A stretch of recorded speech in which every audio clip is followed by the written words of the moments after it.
Terry, why don't you start out by telling just a little bit about yourself? Well, first off, it's great to be here, and thanks for having me on your show today. I'm excited to be here. I'm not from Illinois originally. I was born in Milwaukee, Wisconsin, joined the Navy in 1986, but returned back to Illinois in 1990, where I met my wife, Jennifer, at Recruit Training Command, Great Lakes, Illinois. And so we were married at the Blue Jackets Chapel, and I like to say that Illinois really launched our lives together. Right. And I went on to serve 31 years in the Navy, retiring as the Force Master Chief of Navy Medicine out of Washington, D.C. And then prior to this job, I was the superintendent of the Ohio Veterans Homes. There were 2 veterans homes in Ohio, and was selected by Governor Pritzker to come to Illinois and started as the acting director on the 1st of April. That's an impressive career. Being director, let's just say you're a director. I like that title a lot better. As director of the VA, tell us what you think the most important issues facing the VA that you would, as the new director, like to see change. So for me, as the acting director of the Department of Veterans Affairs here in Illinois, one of the biggest issues, of course, was the COVID crisis. Mm-hmm. No one could have predicted an international pandemic that was going to affect veterans so badly across America, not just in Illinois, but all over our country.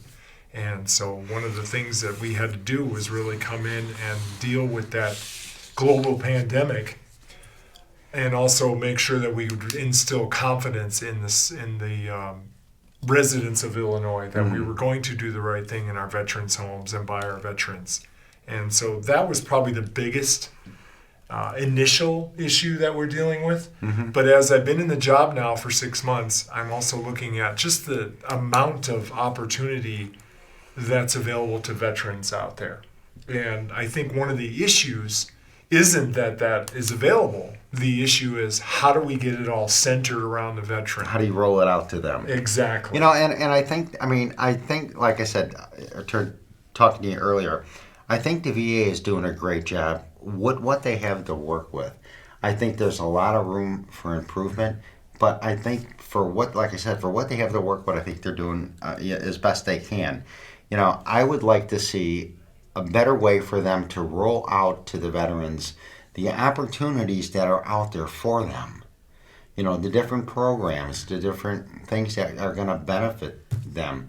I don't think we're doing that good enough right now. And we've got, at IDVA, we have 1,200 dedicated professionals that are serving veterans all over Illinois, including nearly 80 veteran service offices.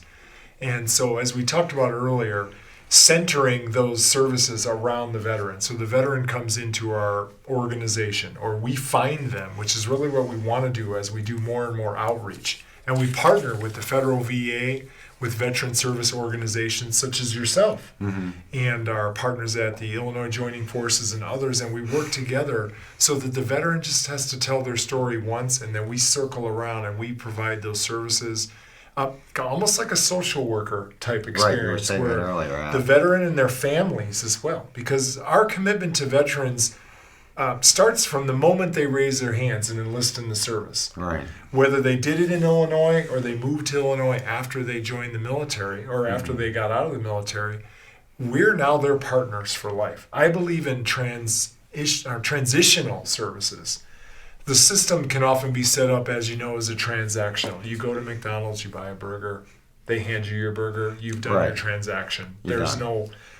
but when you go to a place, say like Starbucks, and you pay $6 for a cup of coffee, you're getting a transitional experience there. You're feeling it. And that's what I want veterans, as we talked about in the green room, is Amazon-like experience. You go in once, and we figure out whatever. And you don't have to tell your story 20 times. And veterans, they're very proud. They won't ask for help in many cases. Right. It's rare that a veteran who's in dire need is going to stroll into a facility and say, I need help.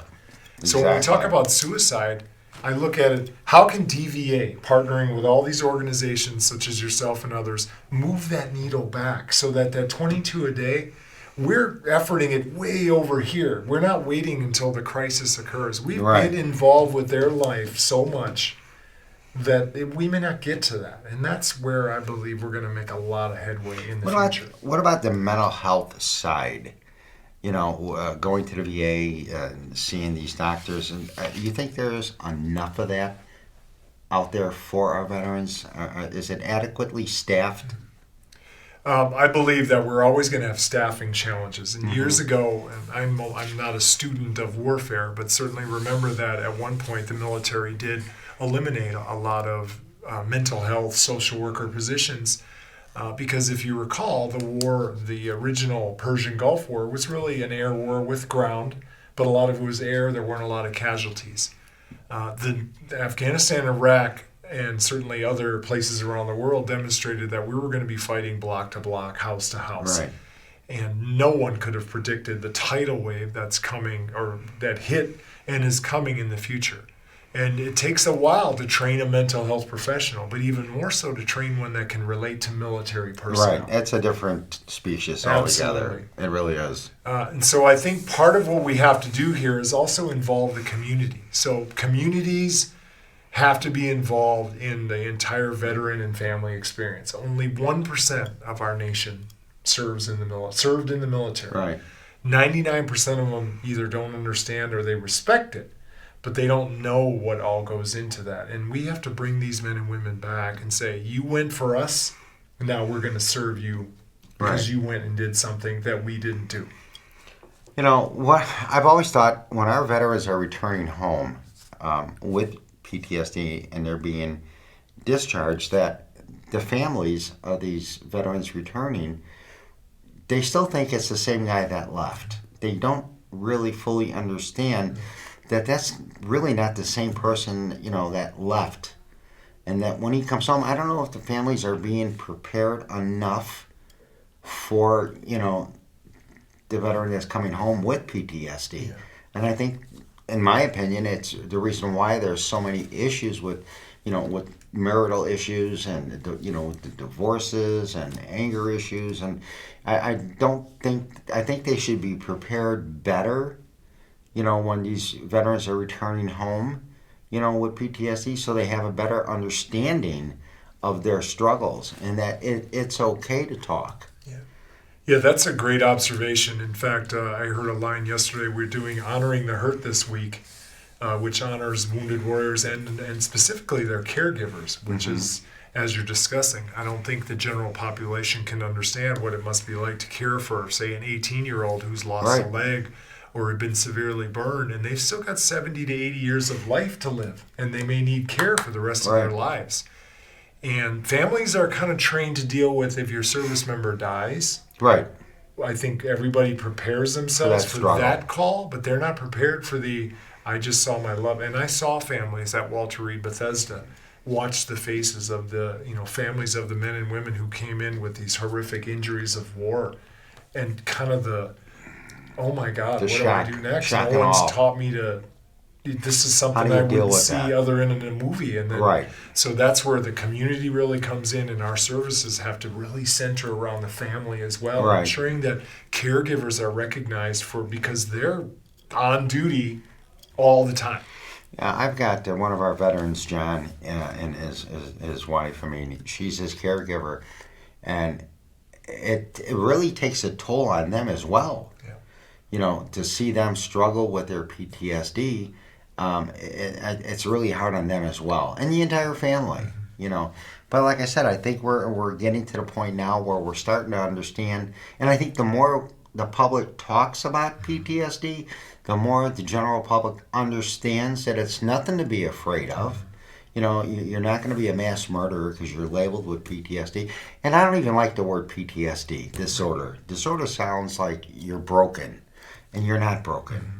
You've got post-traumatic stress. Stress, exactly. The disorder gives it a whole different connotation. And I Same for suicide. We don't say that someone killed themselves. We say they died as a result of suicide. And so the VA, to your point, has really established a significant caregiver program. So families of service members The rules have changed. It originally was only for service members who joined after 9/11, and now they pushed it all the way back to even those who were in the service before 1975. And caregivers can apply for some grants and assistance. The VA will send traveling nurses and other support personnel, but often what happens is a service member is very comfortable with their family.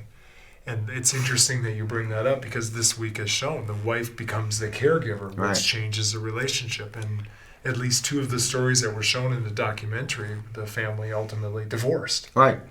because it's a Because of different the relationship. stress, it's not the same. It's not the same person who left. And I think these wives or husbands, when their spouse comes back and they're suffering from PTSD, I just don't think they know what to expect. Right. You know, they think, okay, Joe's coming back home. He's going to be fine. You know, we're going to be out doing things we normally did. Joe's not going to want to leave the house. And you're going to have to ask, well, why? And then you need to understand the traumatic experiences that he suffered and understand why he doesn't want to leave that house. So I think it's really important that our caregivers are giving more benefits, you know, for what they're doing, because basically they're a nurse 24/7. Absolutely. And You if know? you married it, and one of the points made was, well, how do I look as a wife or a husband if I don't take care of my loved one who has Right. been badly injured? Right. You know, how is the world going to look at me? I'm a horrible person because I Right. didn't take good care of my spouse. And it has a tremendous effect on the family. And that's why the community has to be involved and understand that working with it's not just, it's all of our burden to bear. Right. And I think, again, talking about it, it's going to help more people understand what our guys are going through, guys and girls, what they're going through when they come home.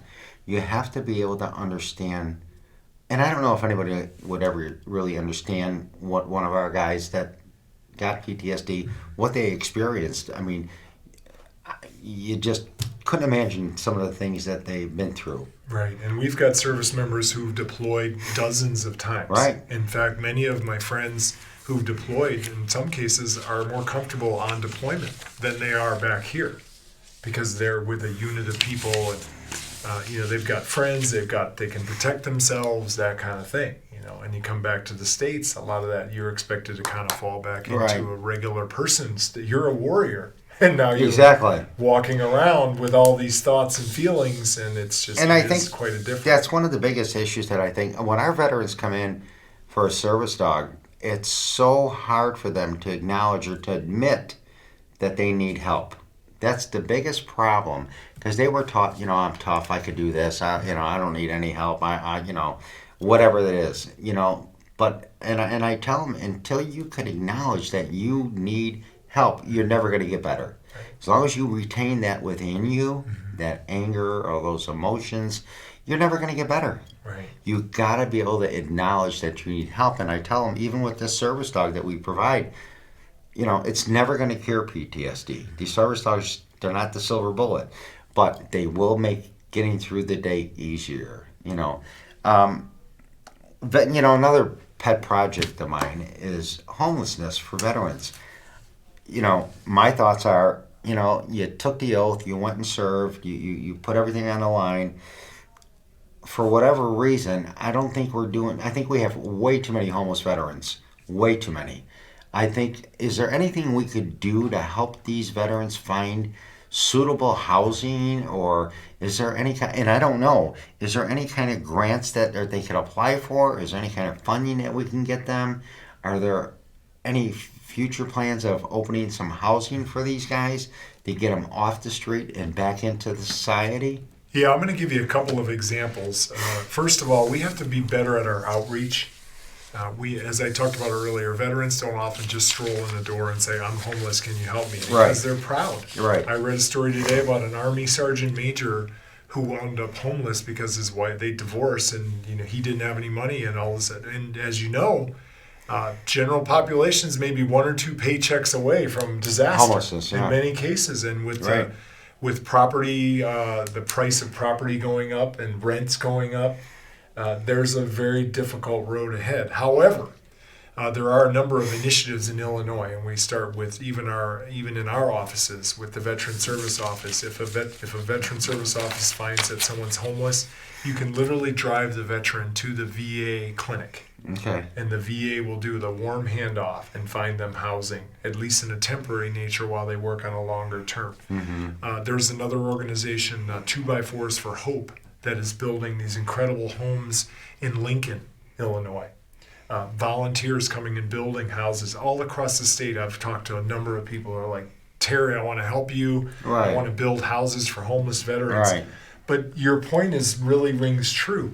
We've got to make sure that we make it comfortable for them. That veterans don't want a handout. They want a hand up. They want you to lift them out of the foxhole. Right. I'm your buddy. They don't want a handout. They're proud men and women. And so we've got to make it so that it's like, we're going to help you have the best life possible. Right. And I'm committed to that, working with these organizations. Even my colleague at Illinois Joining Forces, General Curta, another organization that is doing wonderful things for veterans in Illinois, says to me, if you have a homeless veteran that comes in, call IJF and we'll take it from there. Right. So it's just getting them in the hands, but not just saying, here's a phone number, go call. Right. It's, no, you're going to walk with me. We're going to Right. take care of this together. Exactly. The same thing we would do with someone A little with compassion suicide. with Yeah, what absolutely. you're doing. I want to be a part of your life, Right. because we share a bond that we served together, or that you went and did something for our We're all country. brothers. Mm-hmm. You know, we all served. We're all brothers. You know, and then when I see these homeless veterans, it breaks my heart. It really does. If there's one thing that I hate to see, it's a homeless veteran, because, you know, they took that oath, they went and served, they come home, and for whatever reason, it could be not even related, but we should still be able to give back for what they gave to us. And we can't be afraid to ask. I live Right. near Wrigley Field, and there's a number of homeless men and women living down by Lakeshore Drive. And I was Right. down there, and I actually talked to a guy named Jim. And I gave him my card. I'm like, what can I do to help? And he's actually comfortable.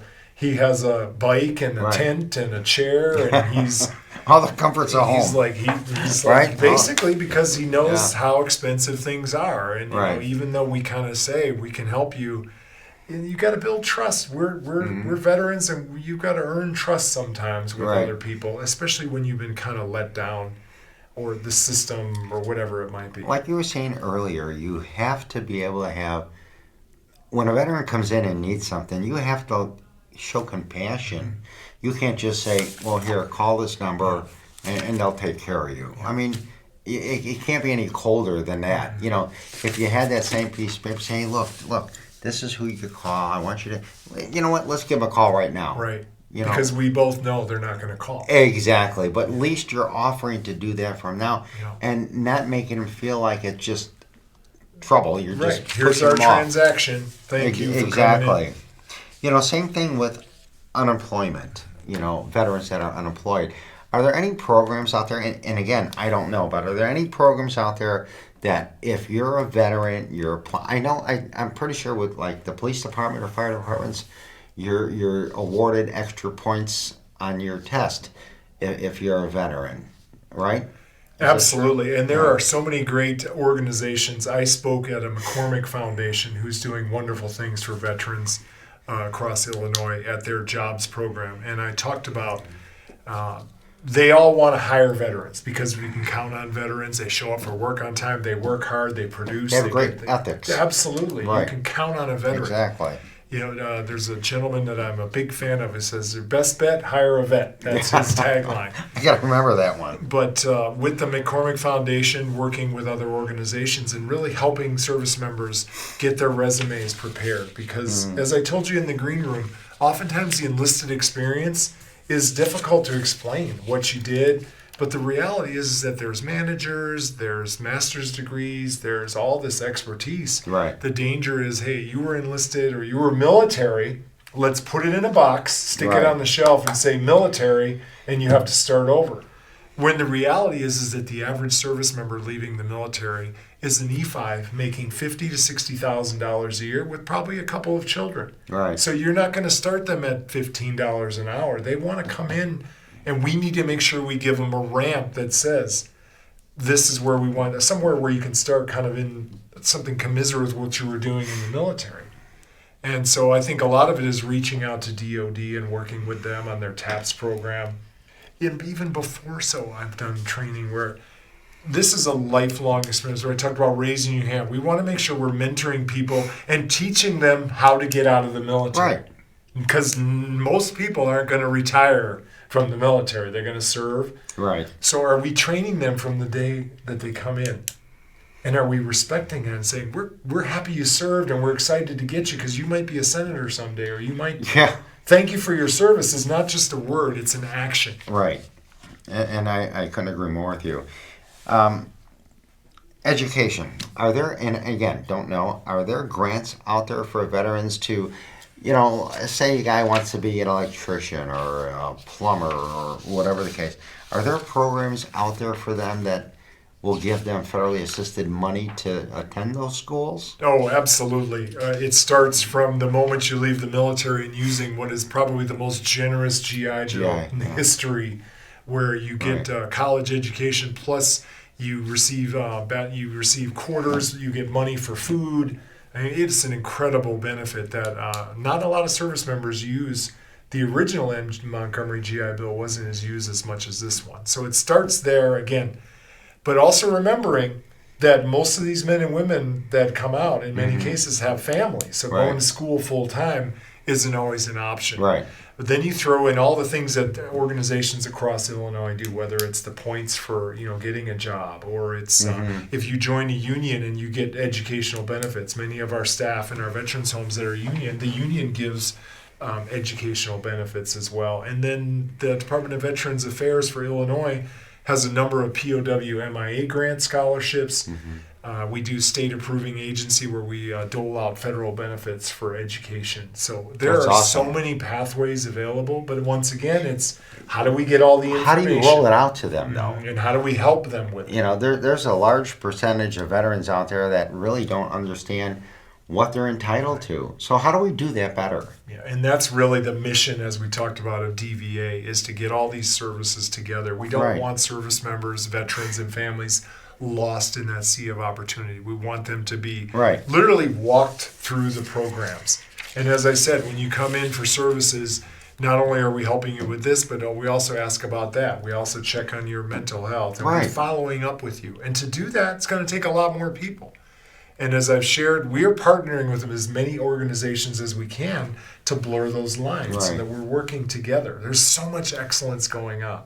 How do we get them all working together cooperatively so that the veteran gets the full experience and doesn't find out, later, well, I could have had that or I could have had that. So there are a lot of programs out there through the VA for veterans, but the majority of our veterans aren't really aware what's out there for them. And almost every university has a military branch as well. And so there are a number of scholarships available. University of Chicago sponsored this most recent event I was telling you about. And there's a former shipman of mine who runs it. And they do scholarship programs and veteran placement. Again, colleges want veterans to come there as well. Because again, they're awesome students. They serve in leadership positions and they set a great example for other students. Terry, being the director for the veterans in Illinois, what would you like to see changed? I mean, personally, you've been through it, you've seen what was going on. What is your personal take on, I'd like to see this done? Yeah, I would really like to see more veterans move to Illinois. I think one of the hidden secrets that we've been talking about are all the hidden secrets. Whether it's the benefits that the state offers or the jobs and the companies that want to support veterans. I believe that Illinois is 100% committed to veterans, and they appreciate the service of what we do. And so I don't have a lot of things that I think that the effort is there and the love is there. I think it's just connecting those services and making sure that we're literally rotating around the veteran all the time. Right. So no one's ever going too far from our site. We got your six, as they like to say. Right. Terry, I think you in your position, I just got a good feeling. I think you're going to make a lot of good changes with this. How long have you been doing this now?